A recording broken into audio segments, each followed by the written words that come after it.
Alright, so time for a quick recap. What I've been doing is pretty much been putting in the insulation all around the sides, like you can see. Pretty much just cutting every panel to shape, wedging it into place so there's really tight gaps all around it. Any that had some waviness or whatever, I did put a few screws in just to kind of hold it in place until the siding goes in. But you can see we're about roughly halfway.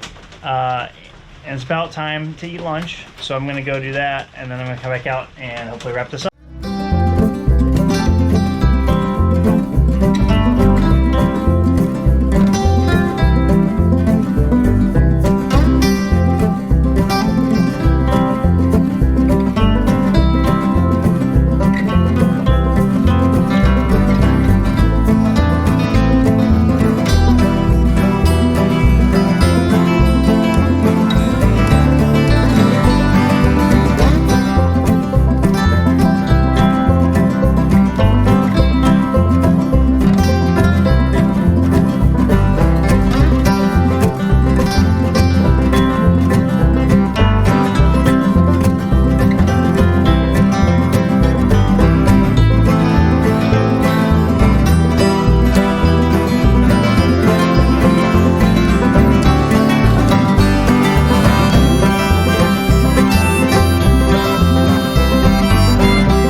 Good evening, everybody. We worked super hard all day. I kind of left you on time lapse for a long time, so you probably missed a lot of what was happening.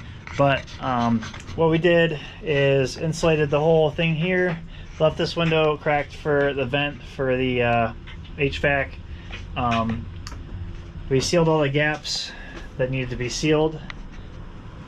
The water tank, we just finished putting the freshwater tube in.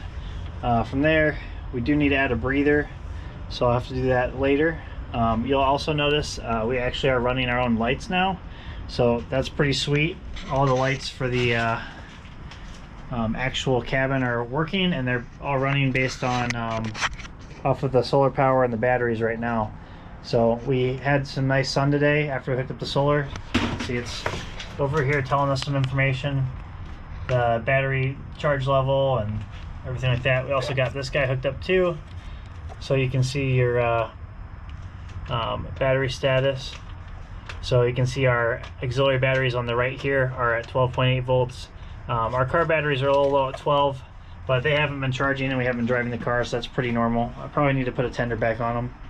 But this is all running, except we got the switches and everything going for that. We have to cover up with the panel here.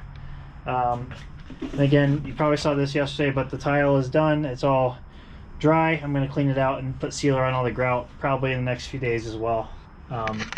One thing that's probably a little different than most mini buses is after insulating the ceiling, I added a basically another vapor barrier. So if any leaks do happen, they'll go out to the sides and down, and they'll show up by the windows, and you just go up to the roof and fix them from there, as opposed to having it come down the middle and ruin your whole ceiling and all your wood or whatever else is up there. So that's cool. And then the shower, I mean, this thing looks like a, like we said last time, I seen out of Dexter. It's just, everything is plastic wrapped. But super good progress. This is massive amount of help today from Ryan, which was huge. We did our final system check with the electrical, which is great. The GFCI outlets got us, because we were like, how come none of them are working? And turns out you have to reset them all before you use them for the first time. So we did that. There's probably a warning on there that tells you that. So all good stuff. We got a ton done today, and I'm really stoked how far we've gotten, and you should be too.